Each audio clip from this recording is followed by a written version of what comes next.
The time is just gone, 18 minutes past 9 a.m. We continue with news and views this morning.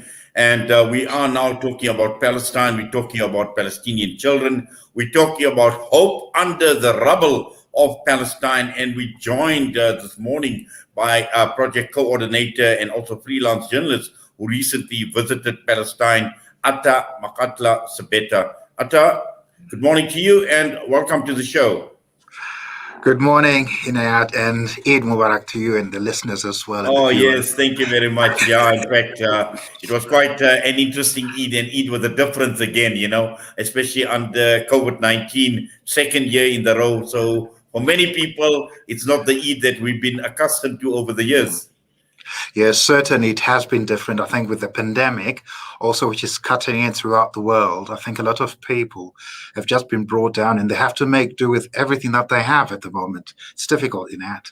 Well, certainly is, but I'm glad you're able to join us this morning. Now, obviously, we're talking about hope under the rubble, and we're talking about Palestine, and we're talking about your recent visit to Palestine. And let's just talk a bit about this trip and what was the objective, what were the aims of this journey that you had undertaken to Palestine, Atta?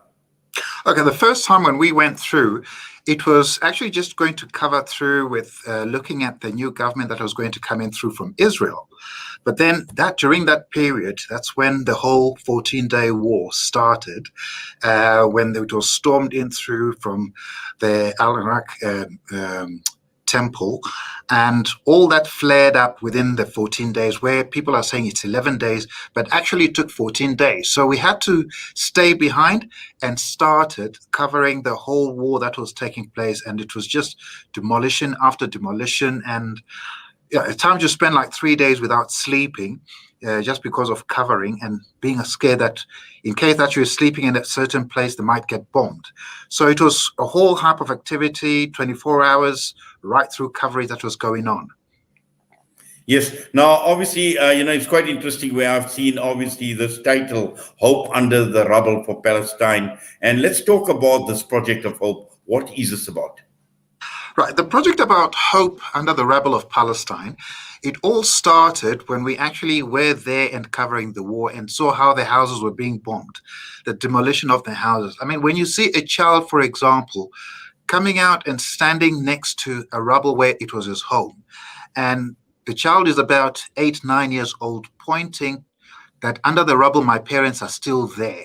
It touches you because you don't have any help to go and try to start digging from there because you don't have the tools, nothing. And this is a child who now all of a sudden is left without parents, no other siblings apart from them, and they're all living alone. And they have now to be moved from where they were staying into a shelter, which is not very conducive for an 8-year-old child.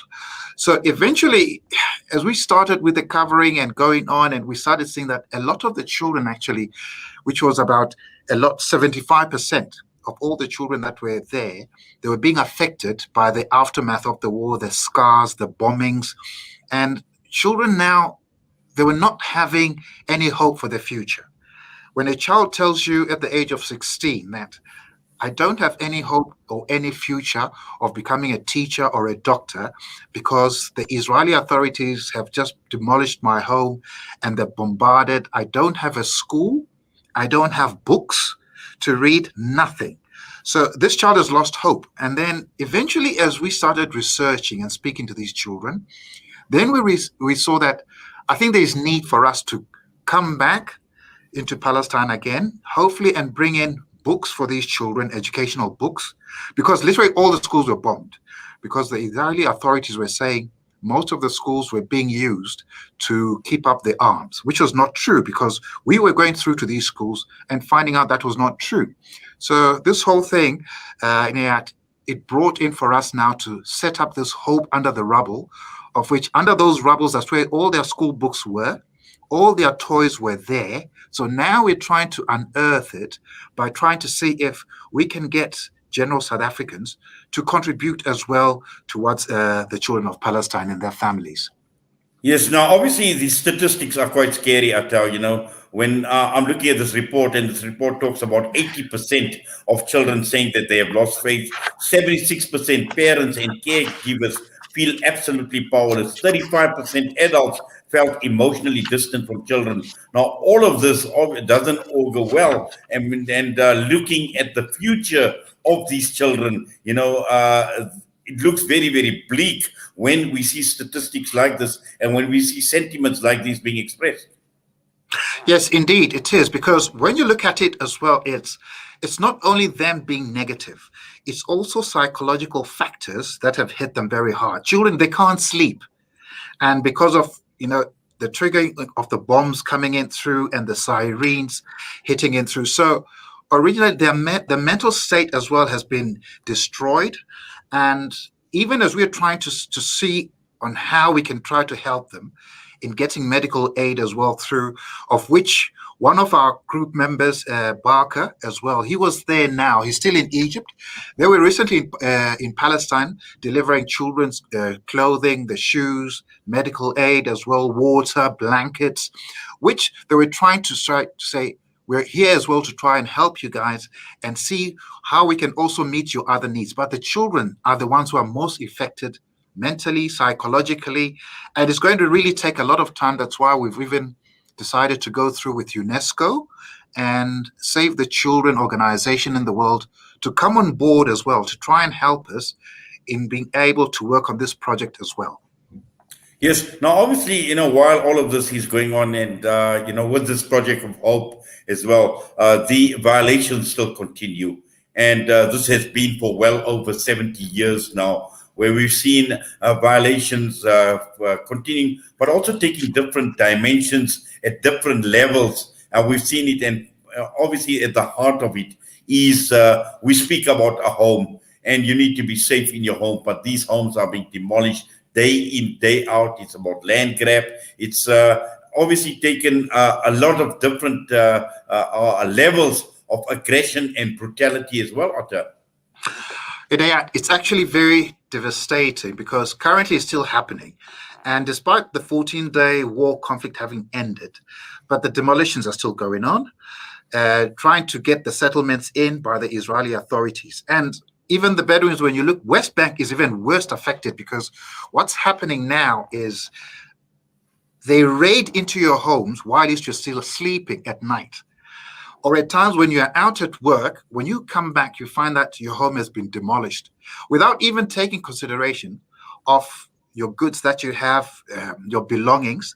They'll all just crush the building out there. So you're losing everything, not only your home, but also your belongings. So the new Israeli authority has not done much. The new government that has come into power has not done much as well. That's why even through the United Nations, they're trying to get through all that the Israeli authorities have been doing, the demolitions of their homes, to try and charge them through to the ICC court. And that's why we're even now working together with them. And when we're going back now to try and film a lot of documentaries on the children, the demolitions, and this documents they want as well from us as freelance journalists to give through to the United Nations so that they can use this as proof when they take this the hearing through to court at the ICC. Because without these documentaries, it will be difficult for the United Nations to have a case against the authorities of Israel, because it has just been going on for over years and years and years. But now we want to get this proof out when filming to say, here's the proof. Listen to this 6-year-old, 8-year-old child telling you exactly that they don't have any hope, and because their home has been demolished and nothing is being done about it. Countries have been talking. America has been talking for years. England, Great Britain has been talking for years, but it's all kindergarten talk. Nothing is being done. So without this proof of documentaries, a lot will still be left unaided. So this is why we are also trying to go back there and try to film these documentaries with the children and the families, and then hand over these documentaries as well through to the United Nations, of which we'll also be able to bring them back to South Africa and maybe air some of them on Salam Media in the near future when we get back. Well, definitely. Now, obviously, we are living through some very difficult and challenging times economically as well. And obviously, your investigations, as far as the documentaries are concerned, to make those documentaries, all of that at the end of the day costs money. And someone obviously has got to fund. And I suppose this is where, you are also looking at sponsorships and contributions, Atta. Yes, certainly, Inayat, because why we've also been linked as well to come through to ask with Salam Media. I was actually told by Salam Media, I had listened to it last year, but then a colleague of mine who's been listening to Salam Media a lot said, Atta, why don't you get in touch with Salam Media, because they do humanitarian work as well, and they'll be able to help you guys in order to work towards this project.